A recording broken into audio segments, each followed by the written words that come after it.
So, hello everyone. We are going to talk about of determining the purpose of a test. First of all, we need to identify the importance of the test. Why is it created? It's just for a summative test, or it's a formative test, or it's a test for a take at the end of the course, or just at the beginning of a lesson or at the end of the lesson. It is useful for your course. For example, place the student of the course would have a diagnosis test. What is the main purpose for teaching reading, writing, listening, for teaching vocabulary, for teaching grammar? And we need to identify too the needs of the students. If the student have a special need or reinforce a specific topic, we need to identify it, uh, put it in the test. Here we have some examples of two different tests. The first one is a progress test that it's for taking at the end of a unit of a specific course, and the second one it's just a summary test of this reading section that it will be taken take at the end of just a lesson.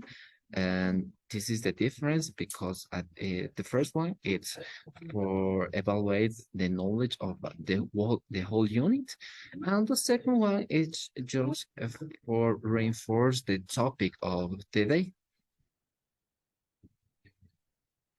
That's usefulness. According to Bachman and Palmer, the purpose of an assessment is useful test.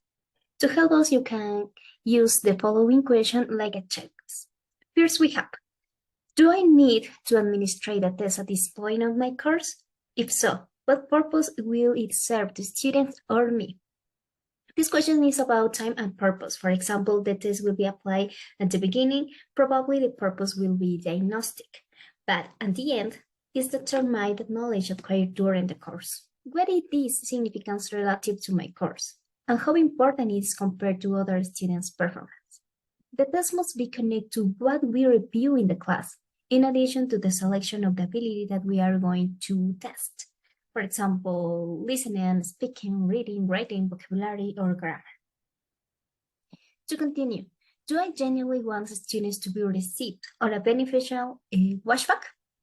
It is in this part, it's so important the age and level of the students to determine what is the appropriate vocabulary, context, and difficulty of the test. For example, in the elementary level, the context like daily routine and a simple vocabulary is a good option, but in a higher level, probably no. Will I use the result as a means to allocate my own pedagogical effort in the days or weeks to follow? What we are going to do after? Depending on the results, we are going to decide what activity is better to the students. For example, a general review to clarify some question about the topic. Let's continue with our reading quiz. So, the reading quiz is a tool that it is designed to be instructional, to be guiding a classroom discussion during the one's classroom period. So, it is about the purpose should be about what the teacher wants to test. For example, if the teacher wants to test reading comprehension or cohesion, vocabulary from context, or and so on. Also, in the reading quiz, it could be a formative because it provides to a student a positive watchback. So it's important to consider the three scenarios. Here we have the purpose of each one based on the context. It could be based on the grammar, based on the vocabulary, and the purpose of an assessment procedure.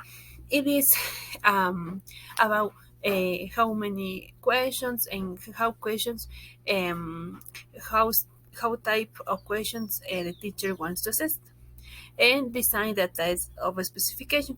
It is important to know if the test is summative, formative, what kind of questions the teacher wants to include.